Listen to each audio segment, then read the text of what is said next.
이번 주에 올라간 기독교 웹툰 가운데 제 눈길을 끌었던 것이 하나 있습니다. 기독교 웹툰 중에 에끌툰이라는 웹툰이 있는데요. 이 에끌툰에서 신명기 법정에 나오는 성폭행을 당했을 경우에 여성은 그 성폭행범이랑 결혼을 해야 된다라는 법을 다룬 내용이 있었는데, 제가 이제 법전 시리즈를 다루는 중이어서 특히 제 눈길을 좀 이렇게 들어오게 되었습니다. 구약 성경에 보면 오늘 우리가 아무리 이해하려고 해도 이해할 수 없는 법들이 있다라는 겁니다. 방금 말한 것처럼 성폭행을 당하면요, 그 성폭행범이랑 결혼을 해야 된다라든지, 또 첫날 밤에 여성의 어떤 처녀라는 게 흔적이 발견되지 않으면 집에서 끌어내어서 죽이는 그런 법도 있고요. 또 전쟁에서 승리를 하면 적군은 다 죽입니다. 뭐 남녀 요소 다 죽이는데 그 중에서 처녀만 이렇게 살려주는데, 그 이유가 자기 군대의 병사들의 총각들을 위해서 결혼시키려고 살려준다라는 굉장히 비인도적이고 성차별적인 본문들이 있다라는 겁니다. 사실 이 중에 특별히 몇 개의 본문들은 실제 몇십 년 전만 해도 수용도 되고요, 또 이해도 되고 심지어 그래야 된다라고 얘기했던 본문들도 있었습니다. 오늘날 같은 경우라면 전혀 상상하기도 힘들지만 이 성폭행 당하면요, 여성이 얼굴을 들 수가 없잖아요. 그러니까 이왕 이제 그런 성폭행범이랑 결혼을 했던, 실제 결혼을 했던 그런 사람도 있고요. 우리가 아는 연예인 중에서도 그렇게 해서 결혼을 한 그런 케이스들도 있습니다. 그리고 워낙 이제 여성의 어떤 처녀성을 강조했던 것이 사실 몇십 년 전만 해도 그런 것들을 굉장히 강조했던 시대였던 거죠. 그래서 처녀의 어떤 그 흔적이 발견되지 않는다라면 죽이진 않더라도 당연히 여성은 순결해야 되지 않냐, 이런 것들을 강조했던 것이 몇십 년 전의 상황들이었습니다. 그리고 그것을 여성의 목숨만큼이나 중요하게 여겼던 시절들도 분명히 있었습니다. 사실 몇 년 전에, 한 10여 년 정도 전에 순결서양 운동이라는 것이 교회를 중심으로 해서 굉장히 유행을 했었는데요. 그런 밑바탕에는 여성의 순결의 문제가 있으면 죽여야 된다라는 그 법 같은 것들이 그 정신에 좀 깔려 있다라는 겁니다. 그렇게 생각해 보면 이런 순결서양 운동이 마냥 장려할 만하고 칭찬할 만한 운동인가라는 것도 한번 고민해 볼 필요가 있다라는 거죠. 여러분, 오늘 우리가 이런 본문을 만나면 어떻게 해야 됩니까? 이 본문을 그대로 따라야 될까요? 성경에 써 있으니까 오늘날에도 성폭행범이 나를 범하게 되면 그 성폭행범이랑 결혼을 해야 되고, 여성은 순결하지 않으면 더러운 거고 심지어 목숨까지 내놔야 되고, 여러분 그래야 되나요? 어떻게 생각하십니까? 사실 생각해보면 굉장히 웃긴 것 중에 하나는요, 여성의 어떤 순결성만 요구하지 남성의 순결성에 대해서는 그다지 관심을 두지 않는다라는 겁니다. 여성의 순결성에 문제가 있으면 죽이고, 남성의 순결성에서는 관심도 없고 또 그걸 판단하기도 어려우니까 그냥 엄청 넘어가는 거죠. 근데 사실 여성이 그렇게 죽으면 남성도 똑같은 어떤 상황이나 어떤 것들을 우리가 알 수 있잖아요. 그럼 똑같이 죽여야 되는 거 아닐까요? 심지어 여성의 순결성에 대해서 여성 스스로가 아니라 오히려 그 여성을 둘러싸고 있는 아버지나 그리고 주변의 남자들이 오히려 그 여성의 순결성에 대해서 목을 매거나 분노하면서 그 여성의 순결성에 대해서 마치 내 것이냐 마냥 분노하는 것도 굉장히 이상한 그런 본문이다라는 겁니다. 여러분, 이런 법들을 어떻게 해야 될까요? 답은 굉장히 간단합니다. 따르면 안 됩니다. 그리고 이런 법은 틀렸습니다. 그리고 이런 법은 악법입니다. 그리고 성경을 다룰 때 볼 때 성경에도 악법이 있다. 물론 이 구절이 그 당시에는 오히려 어떤 여성을 보호하는 법으로서 존재하기도 했었을 겁니다. 가정을 지키기 위해서다라고도 이야기를 합니다. 예를 들어서 고의적으로 의심을 해서 결혼을 깨려는 그런 악한 남성을 막기 위한 법이다 라고 얘기하면서 이 법을 가지고도 결국 남성을 보호하거나 그 남성이 주체로 되고 있는 그 집을 옹호하는 그런 면에서 여전히 이 본문을 바라보더라고요. 문제는 피해 여성에 대한 관심으로는 이 본문을, 이 구절들을 접근하지 않는다라는 겁니다. 여러분, 사실 그 여성이요, 처녀성의 그 문제가 꼭 그 다른 남자와의 문제 때문에 생기지 않는 이유 말고도 뭐 다양하게 있을 수 있지 않습니까? 심지어 고대 사회는요, 우리들보다 훨씬 더 건강하지 않던 시대입니다. 그렇기 때문에 이런 처녀성의 발견이 안 될 가능성이 훨씬 더 높습니다. 근데 그게 없다고 죽여야 되느냐? 심지어 혼전 순결을 못 지켰다라고 쳐요. 예. 그러면 그 여자는 결혼하면 안 됩니까? 그 여자는 죽여야 됩니까? 그 여자는 정말 불결한 여자입니까? 이게 무슨 법입니까? 누구를 지키기 위한 법입니까? 이것은요, 남성을 위한 법입니다. 여성을 마치 자기 집에 있는 어떤 짐승을 다루듯이 만든 그 법의 수준, 그 정도입니다. 심지어 성폭행을 당하면 그 성폭행범이랑 결혼한다라는 것은 오늘 우리 시대는 도저히 받아들이기 어려운 그런 법이죠. 피해 여성은 성적으로 더럽혀졌다라는 어떤 생각 자체가 좀 오늘 우리가 생각하기에 굉장히 비인도적인 그런 사고의 심지어 악한 생각 아닐까요? 여러분, 조선시대에 국력이 약해져서 국가의 그 아녀자들을 청나라로 보내서 그렇게 보냈다가 돌아온 여성들이 어떤 절개를 잃어버렸다라고 해서 목숨을 끊게 하도록 하거나 아니면 살아있으면 비아냥거리고 손가락질해서 살아도 살 수 없도록 만들었던 것들은 사실은 여성의 잘못이 아니라 남성의 잘못이죠. 그러니까 남자들이 약해서 여자들을 대신 팔아넘기고서는 여성을 희생양으로 몰아세운 더 나쁜 짓거리가 아니었냐라는 겁니다. 원래 손가락질을 해야 되면은 어떤 그 당대 뭐 청나라라든지 아니면 남자 자기라든지 자기들이 비난받아야 될 것들을 여성을 희생양으로 삼아서 관심을 돌렸던 거죠. 근데 그런 일들이 오늘 우리 사회도 여전히 계속되고 있는 겁니다. 문제는 범인이나 그 범죄를 저지른 사람이지 피해를 당한 사람이 문제가 아닌데 우리는 늘 피해자에게 더 손가락질 한다라는 겁니다. 심지어 남의 성에 대해서 이래라 저래라 청결하고 비난한다. 이것도 사실 나쁜 거죠. 사실 자기만 잘하면 되지 왜 남에 대해서 비판하고 비아냥하고 심지어 목숨까지 걸어라 라고 해야 되느냐 고민해 볼 필요가 있습니다. 그냥 쉽게 생각하면 됩니다. 이건 악법입니다. 그러니까 성경에도 우리가 악법이 있다. 인정해야 됩니다. 여러분 이런 법을 보면 어떻게 할 겁니까? 우리가 이걸 인정하지 않으면요. 한 걸음 더 나아갈 수가 없습니다. 그럼 왜 이런 법이 있었냐를 좀 생각해 볼 필요가 있습니다. 항상 제가 얘기하는 것처럼 성경은요. 오늘 우리 시각에서는 뭔가 좀 뒤틀리는 것들이 있지만 당대의 시각에서는 이게 당연한 거고 사실은 그 사회의 어떤 그 사회를 지키기 위한 그러한 것들을 만들어진 법이기 때문에 사실은 악법은 아니었습니다. 그러나 오늘 우리들이 볼 때 이런 것들은 정말 지켜서는 안 되는 법들이죠. 그리고 이런 것들은 보여주는 건 뭐냐면 성경도 역시 당대의 시대관을 벗어나지 못했다는 한계를 보여주고 있는 것입니다. 사실 중기약수를 법이라는 걸 보면요. 이 법은요. 우리들 성경에 들어와 있는 법보다 훨씬 더 강력합니다. 성폭행범이 딸을 성폭행하면 딸의 아버지는 그 성폭행범의 아내를 자신의 아내로 삼을 수 있습니다. 보복할 수 있는 거죠.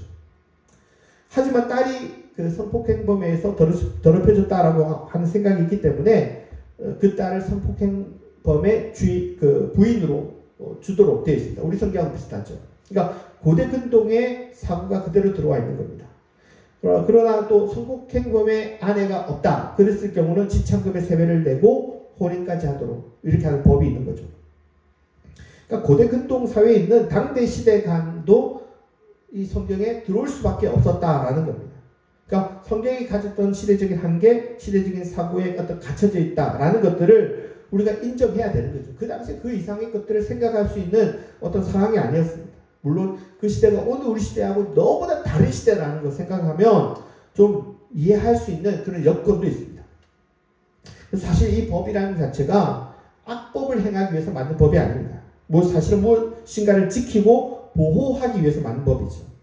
혹자는 어떤 아버지로부터 딸을 보호하기 위한 법이다 라고 얘기하는 사람들도 있고요. 또 어떤 학자들 같은 경우는 성폭행 구절이 아니라 이게 이제 혼전 관계가 들켜서 이때 어떻게 처리해야 되냐 뭐 이런 어떤 구절로 이해하는 그런 학자들도 있습니다. 그렇게 본다면 좀 억지로 보는 건데요. 그나마 해석점이 볼 수 있지만 고대 근동에서도 이 유사한 경우에 거의 대부분 이 구절은 성폭행 어떤 구절을 보고요. 성경도 어떤 당대의 어떤 법과 비교해 봐서도 성폭행 구절로 보는 게 옳은 것 같습니다. 그리고 바로 위에 문장도 성폭행을 당했을 때의 상황이고요. 오늘 우리가 읽은 이 구절도 역시 그러한 상황에서 밖에 볼 수 없는 그런 연관이 있는 구절입니다. 특별히 이 구절에 쓰여있는 붙잡다라는 타파스라는 단어는 강제로 붙잡는 겁니다. 여러분 이게 혼전관계라면 강제로 붙잡을 필요가 없잖아요. 근데 이 단어가 굉장히 욕되게 하거나 강제로 획득하는 겁니다. 그리고 눕히는 거예요. 동침하다가 눕히는 거예요. 강제로 잡아서 눕혀서 어떤 성폭행을 하는 구절인 거죠. 그러니까 이 문장 자체만을 봐도 이 구절은 성폭행 구절을 보는 것이 옳습니다. 그랬을 경우에 이 구절이 뭐 가정을 지키든 뭐 어떤 집안을 지키든 뭐라고 하든 간에 피해 여성을 지키기 위해서는 아니라는 거죠. 그러니까 여성의 마음 포함되어 있지 않는 법입니다. 물론 입에 풀칠하기 어려웠던 시절이고요. 그리고 그 당대에 얼마나 그 전쟁의 위협이 굉장히 컸던 시대입니다. 생존의 어떤 그것 자체만으로도 어려운 시대니까 그나마 여성의 생존권을 보장해 준다 라는 이유 하나만으로 억지로 결혼도 시키고 야 그래도 네가 좀 그렇게 됐지만 생명이라도 보호받는 거 그거 어디냐 만족해라 뭐 이렇게 얘기하는 거죠. 그러니까 이런 시선에는 어떤 차가운 시선이 담겨져 있는 겁니다.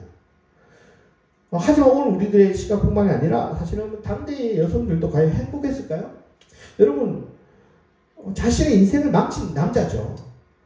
싫어하고 미워하고 정말로 전혀 관심 없고 내 인생을 망가뜨린 그 남자와 그 남자가 내 인생을 내 생명을 보장해 준다고 하더라도 과연 이 여성은 과연 행복했을까요?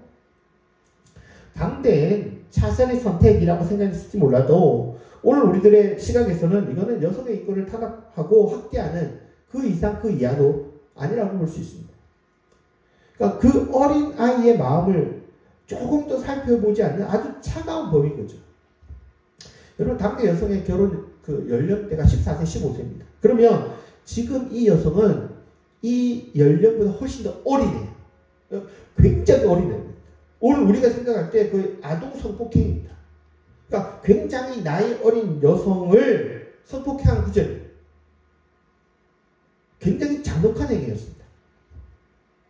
그러니까 가족이라는 큰 테두리를 보호하기 위해서다라고 얘기하지만 사실은 이 어린 여성의 마음을 살피지 못한 법의 어떤 구멍이라고 할까요? 그런 것들이 있는 거죠. 그러니까 이런 법들을 만나면 우리가 오늘 우리 시각에서는 거부되어야 되고 폐기되어야 되는 법이다. 그냥 인정하면 됩니다. 왜냐? 시대적 한계를 벗어나지 못했기 때문이라는 거죠. 그러면 우리가 성경에 늘 이렇게 시대적 한계가 있다. 그런 것들 때문에 이거 뭐 읽으면 안 되는 거 아니냐. 또 성경이 늘 차별과 억압과 학대의 구절로 가장 그 당시에 약했던 어떤 여성들을 차별하고 있는 거 아니냐. 이렇게 또 생각할 여지가 있습니다. 그렇지는 않습니다. 성경에 물론 이 시대적 한계가 있고요. 시대적 사고를 넘어서지 못하는 점이 분명히 성경에 있지만 사실은 이 시대적 그 사고를 정말로 넘어서는 또 오늘 우리 시대들도 쫓아가지 못할 그런 정신들을 소유하고 있다라는 것을 생각해 볼 필요가 있습니다. 그러니까 아무리 어떤 법이 있다 할지라도 그 당대에서도요. 그 법을 넘어설 수 있는 어떤 정신이 계속해서 강조되고 있습니다. 그래서 법을 과연 지켜야 되느냐에 대해서도 성경은 스스로가 질문을 던집니다. 우리가 성경을 보면 특별히 이런 구절을 보면 굉장히 차가운 법이죠. 냉철한 어떤 그런 법이지만 그러나 더 자세히 보면 그 안에 법의 정신을 우리가 또한 발견할 수 있습니다. 차가운 법을 이야기하면서 아주 따뜻한 인간의 정을 이야기한다라는 것들이 굉장히 모순적이면서도 굉장히 독특한데요. 민수기 14장 18절을 보시면 여호와는 노하기를 더디하시고 인자가 많아 죄악과 허물을 사하시나 형벌받을 자는 결단코 사하지 아니하시고 아버지의 죄악을 자식이 갚아 3, 4대까지 이르게 하리라 하셨나이다. 여기서 보여주는 이 단어 중에 인자라는 말이 있는데 이게 이제 히브리어로 헤세드라는 단어입니다. 이게 일종의 이제 그 하나님의 사랑, 은혜로 이렇게 번역되는 단어인데요. 우리가 이 단어가 종종 법을 다룰 때 계속해서 법보다 이게 더 강조됩니다. 인자가 강조됩니다. 그리고 이 말이 지금 보시면 하나님의 어떤 하나님 편에서 종종 쓰여지기도 하지만 이 표현이 오히려 사람들 사이에서도 특히 법에 관련해서 굉장히 많이 사용되고 있다는 겁니다. 그래서 이 단어가 하나님 편에서는 은혜, 사랑 이렇게도 번역될 수 있지만 똑같은 단어인데요. 이게 사람들 사이에서 다뤄질 때는 어떤 인간적인 도리, 인간적인 정, 따뜻함, 어떤 이러한 것으로 표현되는 단어라는 겁니다. 이것이 어떻게 이용되는가를 좀 보기 전에 좀 이 당시의 시대상을 좀 살펴볼 필요가 있는데요. 이스라엘 역사에서 가장 극적인 사회적 변화가 심해지는 그런 시기가 기원전 8세기입니다. 북왕국 시대에는 여로보암 2세라는 왕이 등극했던 시대고요. 많은 분들이 잘 모르시겠지만 솔로몬이나 다윗이나 이러한 왕들보다도 이 여로보암 2세라는 이 8세기가 되면서 이스라엘은 역사상 가장 잘 살던 시대가 됩니다. 그리고 지리적으로도 가장 많은 땅을 영토를 차지했던 시대가 바로 이 여로보암 2세 시대입니다. 그런데 이 시대가 역사상 가장 잘 살던 시기인데 굉장히 독특한 점이 있습니다. 그 독특한 점이 뭐냐면 굉장히 엄청난 부유의 어떤 상류층이 새롭게 등장한다는 겁니다. 그러니까 새로운 거부들이 이전까지 없었던 이스라엘의 새로운 부류의 거부들이 등장했다는 거죠. 근데 반대로 또 엄청나게 가난했던 극빈층들도 이 8세기에 새롭게 등장합니다. 그래서 없던 단어들이 막 생겨납니다. 이 부류들을 가리키기 위한. 그래서 이런 특별한 상류층이 부자가 되는 데 있어서 새로운 어떤 경제 영역을 만들었던 그런 것도 있겠지만 기본적으로는 가난한 자를 착취해서 엄청난 거부가 됩니다. 그래서 가난한 자는 그 가정이 파산되어서 생존이 어려울 그런 부류로 전락하게 되고 부자는 그들이 갖고 있었던 그 땅들을 그 부자들이 다 가지게 됩니다. 그래서 엄청난 땅을 가진 대지주로 등장하면서 그나마 조그만 땅이라도 일구고 있던 서민층들은 거의 대다수가 소장농이 되거나 아니면 그것도 몰락해서 노예나 아주 새로운 밑바닥층들이 생겨난다라는 겁니다. 그러니까 여기에 가장 큰 일조를 한 게 저는 왕이라고 생각해요. 그러니까 8세기에 여로보암 2세를 통해서 이 사회 굉장히 빈부격차가 굉장히 커지는데요. 남유다에서는 7세기에 므낫세라는 그 왕이 아주 경제성장을 이유로 이 시대에도 아주 사회적, 경제적 불평등이 굉장히 심화가 됩니다. 사실은 이런 문제들이 8세기부터 시작됐다기보다는 이제 9세기에 아합 왕을 시발적으로 시작됐는데 이 아합 왕이 어떤 사법적인 살인을 정당화하면서 왕의 권력이 법 위에 서는 일을 정당화하기 시작합니다.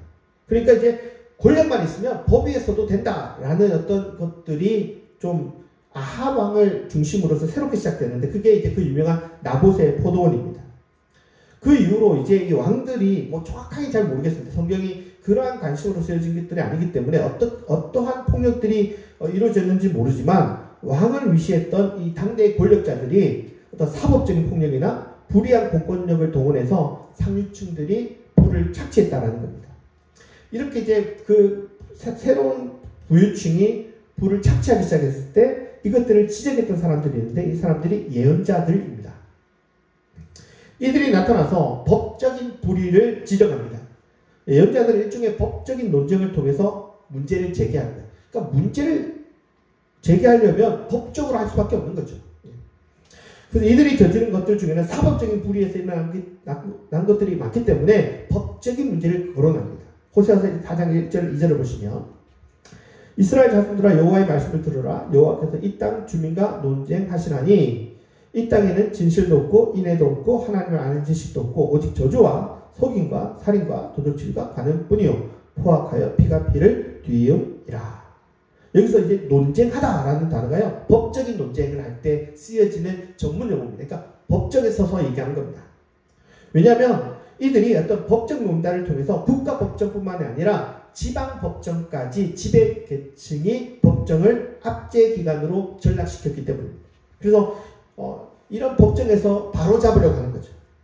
근데 여기서 보면 굉장히 놀라운 점들을 몇 가지를 발견할 수 있는데, 그들이 저지른 것들이 사실은 기본적으로 어떤 악들을 이야기합니다. 그런 것들이 속임, 살인, 도둑질, 간음, 그리고 피가 피를 뒤엎습니다. 라는 어떤 것들이죠. 이스라엘 역사에 대해서 연구하는 학자들은 이 시기에 어떤 경제적 권력 행사를 위해서 가난한 자의 권리를 박탈했을 뿐만 아니라 폭력도 종종 행사했다라고 보고 있습니다. 특별히 여성들에 대해서는 상습적인 성폭력까지 일삼았다라고 얘기를 합니다. 가난해지니까 노예로 삼았고, 노예로 삼은 여자는 성적으로 유린하는 일들이 비일비재했던 시대라는 거죠. 그러니까 워낙 강력한 힘을 가졌던 그런 권력자가 나타나면서 법 위에 서다 보니까 법이 있어도 법이 없는 무법지대가 생겨난 겁니다. 그러나 여러분 생각해보면 이 불법을 저지른다고 해서 상류층들이 모든 것들을 불법으로 저지르는 게 아닙니다. 여러분 보시면 오늘날 사회도 비슷하지만 부자들은요, 그 법 제도를 이용해서 자기들에게 유리한 상황으로 끌어오는 겁니다. 당연히 법에서 이 상류층에 유리한 법들이 만들어지고요. 가난한 자들은 이전 같으면 어떤 자기들의 채무를 변상할 수 있었지만 새로운 법들로 인해서 채무 불능 상황이 되고, 그렇게 되다 보니까 가정이 파탄되는 지경까지는 어떤 구조적 폭력의 구도 안에 들어가게 되는 겁니다. 이때 이 예언자들이 지적하는 것을 한 번 더 살펴볼 필요가 있는데요. 물론 불법도 문제입니다. 그리고 불법적인 죄도 문제입니다. 그러나 아무리 이들이 법대로 했다 할지라도 이들이 잘못한 것은 법대로 준수했다고 다 잘했다라는 게 아닙니다. 호세아가 지적하는 걸 보면요, 물론 불법적인 것도 지적합니다. 그러나 그것보다도 더 근본적인 것들을 지적합니다. 그게 뭐냐면 인간에 대한 기본적인 예의가 없다라는 것들을 먼저 지적하는 겁니다. 법이 아닙니다, 여러분. 보십시오. 진실도 없고 인애도 없고 하나님을 아는 지식도 없다라는 게 먼저 얘기하는 세 가지입니다. 여러분, 진실이라는 건요, 어떤 그 공동체 안에 어떤 이해관계를 따지는 단어입니다. 또 인애, 아까 얘기한 헤세드라는 단어인데, 이게 이제 하나님 편에서는 은혜라고 번역될 수 있지만 사람과 사람 사이에서는 일종의 인간에 대한 예의, 도리, 인간애를 가리키는 겁니다. 그러니까 호세아는 너네들이 법대로 잘했다 할지라도 그 안에 인간에 대한 예의, 인간에 대한 도리, 인간으로서의 어떤 지켜야 될 도덕성, 이런 게 전제되어 있지 않는다면 너희가 아무리 법을 잘 지켰다 할지라도 이건 법을 지킨 게 아니라.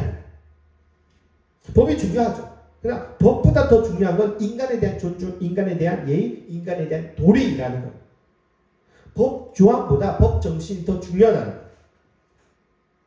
그러니까 너네들이 아무리 하나님의 법을 많이 알고 그 법을 잘 지켰다 할지라도 사람의 마음을 다치겠어? 그러면 그거는 법을 지킨 게 아니다라는 게 이 예언자들이 들고 나온 어떤 얘기들입니다. 여러분, 상류층만큼 법을 잘 지키고 잘 아는 사람들이 어디 있겠습니까? 다 법을 통해서 지배하고요. 또 그 법의 어떤 그물망을 피해서 법의 허점을 이용해서 자기들에게 유리하도록 판을 짜는 것들이 상류층이죠. 그들이 법을 모를 리가 없고 안 지킬 리도 없습니다. 여러분 아십니까? 8세기예요. 8세기가 이스라엘 역사상 가장 역대로 최고로 많은 예배를 드렸고요. 최고로 화려한 예배를 드렸던 시대가 바로 8세기입니다. 그런데 이런 화려한 예배를 드리고 엄청난 예배를 드렸을 때 예언자들이 공통적으로 하는 이야기가 하나 있습니다. 그게 뭐냐면 너희들의 예배는 예배가 아니다. 너희들의 기도는 나는 안 듣는다. 이게 8세기 예언자들의 어떤 통일된 대답입니다. 법이 중요하죠. 법이 중요한 건 잘 압니다. 그리고 법이 있습니다. 그러나 이 세상에 완벽한 법이 없다라는 것을 성경도 인지하고 있다라는 겁니다. 법의 허점이 늘 있고 그 법을 만들어도 법에 구멍이 있다라는 것은 누구나 아는 겁니다. 그래서 성경 안에서도요, 오경 안에서도 똑같은 법이 다른 민수기, 레위기 있다가 민수기다 신명기 있다가 그 똑같은 법이 계속 바뀌는 겁니다. 그러니까 상황과 여건에 따라서 법이 유연하게 바뀌는 것들을 우리는 구약의 법들을 보면서 비교해 보면 알 수 있습니다. 그러나 그때 성경이 계속해서 강조하는 건 뭐냐면 법 조항 그 자체가 아니라 인간에 대한 예의, 인간에 대한 존중, 인간에 대한 도리가 더 중요하다. 이거를 계속해서 강조한다라는 겁니다. 법적으로 그게 옳다. 그렇게 볼 수 있지만 인간적으로서는 그게 안 된다. 그렇게 보여지면 그 법을 어기고 지키지 않고 따르지 않는 것도 필요하다라는 겁니다. 예언자들이 지적하는 것들이 이것입니다. 8세기에 급부상한 신흥부자들은 법도 뭐 잘 안 지켰습니다. 왜냐하면 이미 다 가지고 나서는 이제 그다음부터는 어떤 폭력이 어떤 그들의 강제적인 어떤 것들이 어떤 법을 위에 서 있기 때문에 마음대로 했겠죠. 하지만 어쨌거나 경제적으로는 법을 매우 잘 적용하고 이용해서 어떤 가난한 자들의 집과 땅과 재산을 다 몰수한 겁니다. 다 법대로 한 겁니다. 그런데 법대로 잘했지만 이들이 한 행위는 하나님을 아는 지식도 아니고 법만큼이나 중요한 어떤 진실과 인애를 무시한 행동이었다라는 거죠. 호세아는 바로 이 법의 약점과 문제를 지적하고 있는 겁니다. 그러면서 오늘 우리가 따라야 될 이 법에 대해서 이야기해 봐야 됩니다. 단순히 보이는, 눈에 보이는 뭐 조항 1, 2, 3 뭐 이런 것들도 중요하겠지만 하나님의 땅에서 살 때는 하나님의 땅에 사는 자들에게는 법규가라는 게 있습니다. 이건 그 단순한 법조항이 아니라 진실과 인애와 하나님을 아는 지식이라고 얘기합니다. 여러분 1절을 자세히 보시면요. 하나님은 이들이 땅의 주인이 아니라 땅의 거주민이라고 못 바꿨습니다. 쉽게 보면 세입자입니다. 세입자. 실제 이스라엘 사람들은요. 땅의 주인이 아니라는 겁니다. 그들은 사실은 그 땅을 가진 신흥부자들은 내가 땅의 주인이라고 생각해요. 그런데 성경은 땅의 주인은 너네들이 아니라 하나님이다라고 성경은 못 받고 있습니다. 레위기 15장 23절을 보시면 토지를 영구히 팔지 말 것은 토지는 다 내 것임이니라. 너희는 거류민이요 동관자로서 나와 함께 있느니라. 그러니까 대지주들은 너네들이 스스로는 너희들이 땅의 주인이라고 얘기할지 모르겠지만 너네들은 내 땅에 살고 있는 그냥 세입자야. 그리고 땅에 세입자로 있는 너희들은 주인의 규정을 따라야 되는 겁니다. 여러분 국가에 가면 국가의 법률이 있고요. 학교에 가면 학교 교칙이 있고요. 회사 가면 회칙이 있는 것처럼 너희들이 하나님의 땅에 살 때 너희들이 주인이 아니라 내가 주인이기 때문에 너희들은 거주민이기 때문에 거주 아니면 내 법을 지켜야 된다는 겁니다. 내 규정이 있다는 겁니다. 근데 그 규정이 어떤 딱딱한 어떤 규정이 아니라 가장 우선되는 건 뭐냐면 인간에 대한 예의, 인간에 대한 도리, 인간에 대한 인간애가 더 법보다 우선한다라는 겁니다. 규칙은 늘 있고 또 그 규칙 안에는 문제도 있고 허점이 있기 때문에 그보다 더 중요한 건 인간의 마음이, 사람의 마음이 다치지 않는지, 인간에 대한 예의가 있는지 없는지를 살피는 것이 더 중요하다는 겁니다. 이것이 인애, 헤세드가 얘기하는 겁니다. 그래서 이 인간에 대한 예의, 도리, 이것들이요, 어떤 법을 다룰 때 계속해서 거론됩니다. 특별히 십계명을 다룰 때도요, 이게 계속 언급이 되는데요. 출애굽기 20장 6절, 이게 이제 십계명이 있는 그 구절들입니다. 나를 사랑하고 내 계명을 지키는 자에게는 천대까지 은혜를 베푼다. 이게 그냥 뭐 은혜를 주겠다 이렇게도 보이지만 이 단어가 헤세드입니다. 기억하십시오. 다시 한번 또 다른 이제 출애굽기가 또 언급이 되는 게 있는데 출애굽기 3, 4장 6절 7절을 보시면 여호와께서 그의 앞으로 지나가시며 선포하시되 여호와라 자비롭고 은혜롭고 이게 헤세드입니다. 노하기를 더디하시고 인자 이것도 헤세드죠. 인자와 진실 아까 나왔던 이제 에메트라는 단어고요. 진실이 많은 하나님이라 인자를 천대까지 베풀며 악과 가실과 죄를 용서하시리라. 그러나 벌을 면제하지는 아니하고 아버지 악행을 3세대까지 보호하시리라. 여기 계속 거론되는 것들이 인자입니다. 그러니까 이게 이제 하나님 편에서는 뭐 은혜 뭐 이렇게도 보이시지만 이게 사람들 안에서는 어떻게 번역이 되느냐? 인간에 대한 예의가 있는 거예요. 인간에 대한 어떤 도리가 있는 거예요. 지금 이 말 자체는 인간 사이에 인간애가 결여된 채 너희들이 행동하면 하나님이 나도 너희에 대한 인간애를 거두겠다는 거예요. 그러니까 법이 집행될 때마다 법만큼이나 가장 중요한 것은 너네들 사이에서 해야 될 어떤 인간에 대한 도리, 인애, 어떤 인간에 대한 존중, 단계했어야 되고 그러면 나도 그러한 것으로 너에게 복을 베풀겠다라는 겁니다. 우리가 앞서 성차별적인 법들을 좀 살펴봤습니다. 오늘 우리 시각에서는 도저히 용납할 수 없는 법입니다.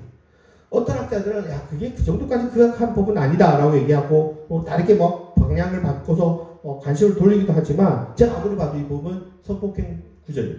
그러면 이 성폭행범에 대해서 너무나도 완화된 그런 법은 제가 볼 때는 악법, 그냥 그 악법, 그냥 그 이상 그 이하도 아닙니다. 이런 법들은 제가 아무리 고민을 해봐도 악법으로 봐야 될 것 같고요.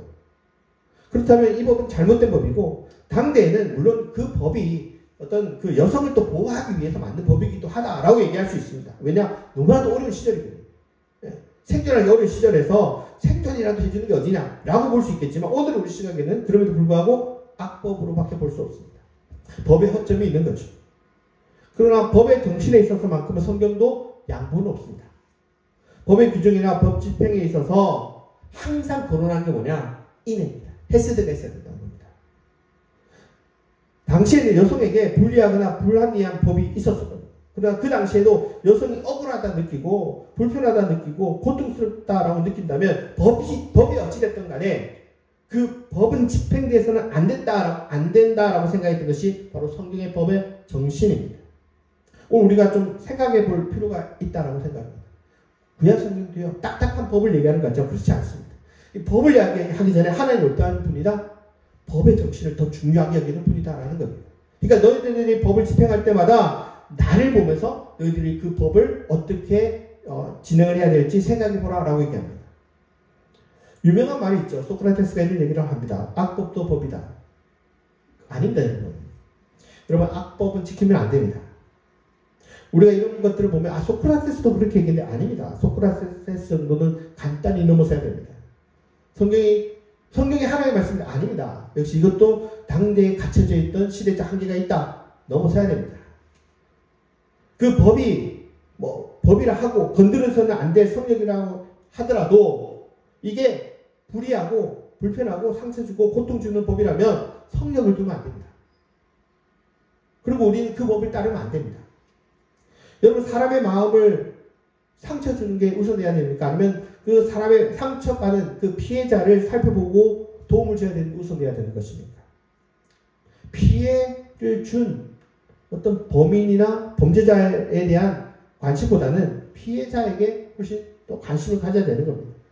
법보다는 사람이고 사람 안에 있는 마음이고 그 마음을 살피고자 했던 것이 사실은 오늘 우리가 그렇게 비판할 수 있는 그 성경 안에서도 사실은 법의 정신은 훨씬 더 마음을 살피는데 더 관심이 있는 것들을 우리 살펴볼 수 있습니다. 다음 장부도 보시겠지만 이것을 보면 하나님이 어떤 입장에 있고 어떤 것에 더 관심이 있는가를 우리가 알 수 있습니다. 성경은요, 시대를 넘어서는 정신을 이야기합니다. 물론 성경도 어느 정도는 그 시대에 갇혀져 있습니다. 그럼에도 불구하고 그 시대를 뛰어넘는, 오늘 우리도 감당하기 어려운 시대를 넘어서는 정신을 얘기합니다. 그것은 뭐냐면 성경이 꼭 법을 얘기할 때마다 거론하는 게 뭐냐? 인간에 대한 예의라는 겁니다. 인간에 대한 도리라는 겁니다. 인간에 대한 존중이라는 겁니다. 그리고 나도 너희에게 그렇게 존중을 할 테니 너희도 너희들 사이에서도 그 법을, 인간에 대한 예의, 인간에 대한 존중을 가지고 살아라는 겁니다. 법도 중요합니다. 규정도 중요합니다. 그러나 그보다 더 중요한 것은 사람에 대한 예의, 도리, 인간애라는 것을 살펴보면서 행동하고 또 살아가는 우리가 되기를 간절히 바라겠습니다. 기도하시겠습니다.